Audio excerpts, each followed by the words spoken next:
Tunde, one day our lives will change. When that day comes, let's promise never to forget where we came from. I promise, my brother. We'll rise together, and no amount of money will ever come between us. I know, my brother. I trust you. The dusty streets of Benin City came alive every morning before sunrise. But for Tunde and Emeka, another day simply meant another exhausting search for work. Although they were not related by blood, the two young men had become brothers through hardship. They rented a tiny, run-down room with cracked walls and a leaking zinc roof in one of the city's poorest neighborhoods. The room contained nothing more than a thin mattress spread across the cement floor, a worn wooden table, 2 plastic chairs, and an old kerosene stove they used whenever they could afford food. Every morning, they ironed the same faded clothes, polished their worn-out shoes until they looked presentable, and walked from one company to another, carrying neatly arranged files containing their certificates. Despite constant rejection, they encouraged each other with smiles, believing that one day God would remember them. The following week began like every other disappointing week for Tunde and Emeka. Before dawn, they knelt beside their mattress to pray, asking God for strength and an opportunity to change their lives. After sharing the last loaf of bread they could afford, they set out under the hot Benin City sun, visiting offices, construction sites, and businesses in search of employment. By late afternoon, they were exhausted and ready to return home when Tunde's phone suddenly began to ring. The unfamiliar number made him hesitate for a moment before answering. Tunde resumed work the following Monday at one of the most respected oil servicing companies in Benin City. Everything about his new environment felt like a dream. He received a staff identity card, wore neatly pressed corporate outfits, and worked in a modern office with air conditioning, computers, and professional colleagues. For the first time in years, he no longer worried about where his next meal would come from. At the end of his first month, his salary was credited to his account, and he stared at the notification in disbelief. It was more money than he and Emeka had ever seen at once. True to his promise, Tunde returned home with bags of groceries, paid off their outstanding rent, and surprised Emeka with a brand new smartphone to replace his old cracked one. The two friends celebrated late into the night, laughing as they remembered the days they had shared one loaf of bread and dreamed of moments like this. Emeka thanked God repeatedly, convinced that this was only the beginning of better days for both of them. He believed his own breakthrough was just around the corner, and seeing Tunde succeed gave him even greater hope. As the weeks passed, however, Tunde's life became busier and more glamorous. 3 months after securing his job, Tunde received another promotion that came with a substantial salary increase and attractive allowances. His life changed faster than he had ever imagined. He rented a luxurious 2-bedroom apartment in one of the finest neighborhoods in Benin City, furnished it with expensive furniture, bought the latest electronic appliances, and drove home in a sleek second-hand SUV that turned heads wherever he went. His weekends were now spent at high-end restaurants, lounges, and business gatherings with influential people. Before moving into his new apartment, Tunde visited the small room he once shared with Emeka to pack the few belongings he still had there. Emeka congratulated him sincerely, helping him carry his bags to the waiting vehicle with a smile that hid his loneliness.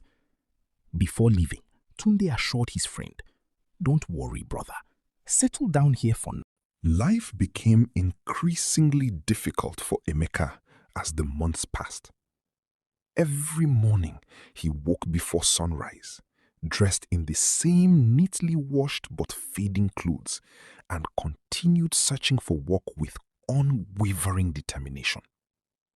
Unfortunately, Every interview ended with the same disappointing words. "We'll get back to you." No one ever did.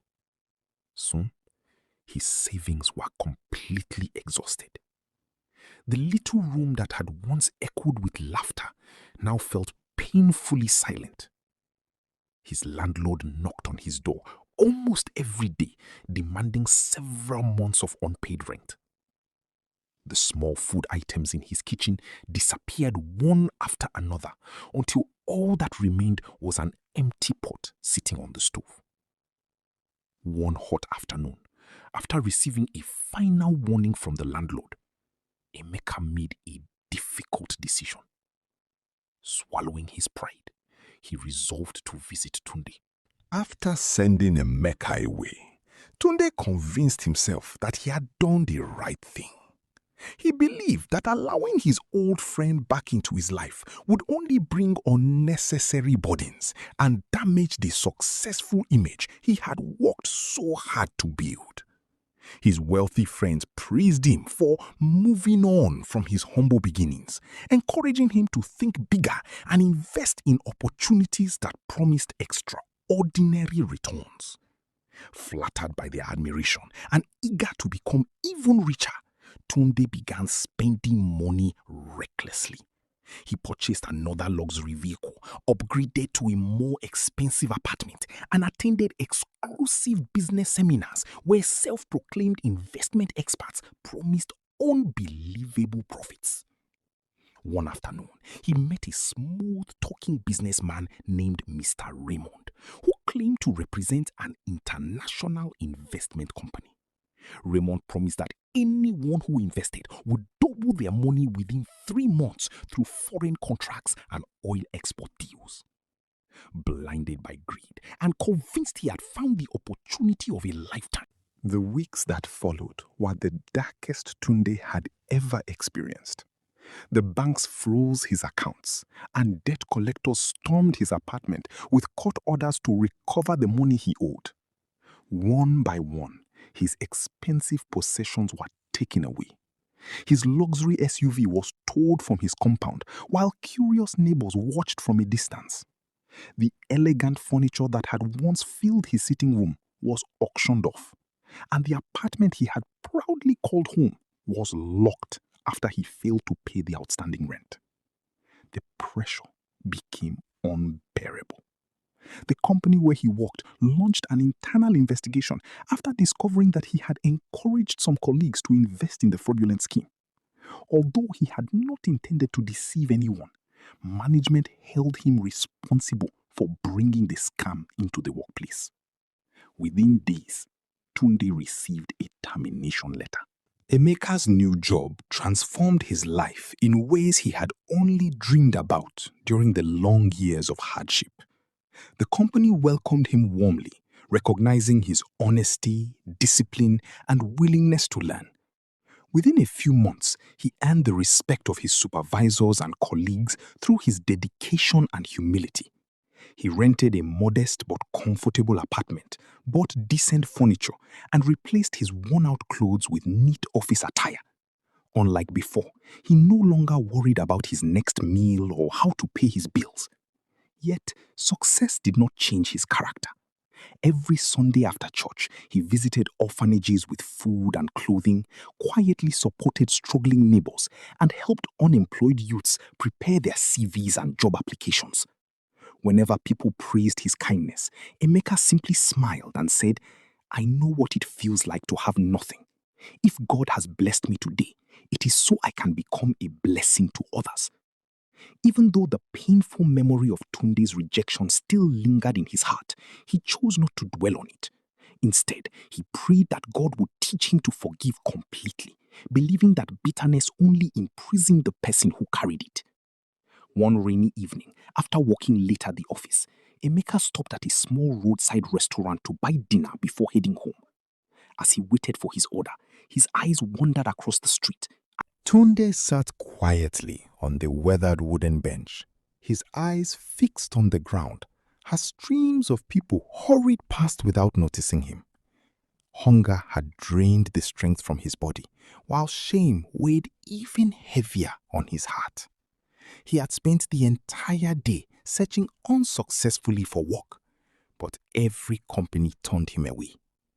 His clothes were wrinkled, his shoes were torn, and the confidence he once carried had completely disappeared. As he buried his face in his hands, a familiar voice softly called his name. Tunde.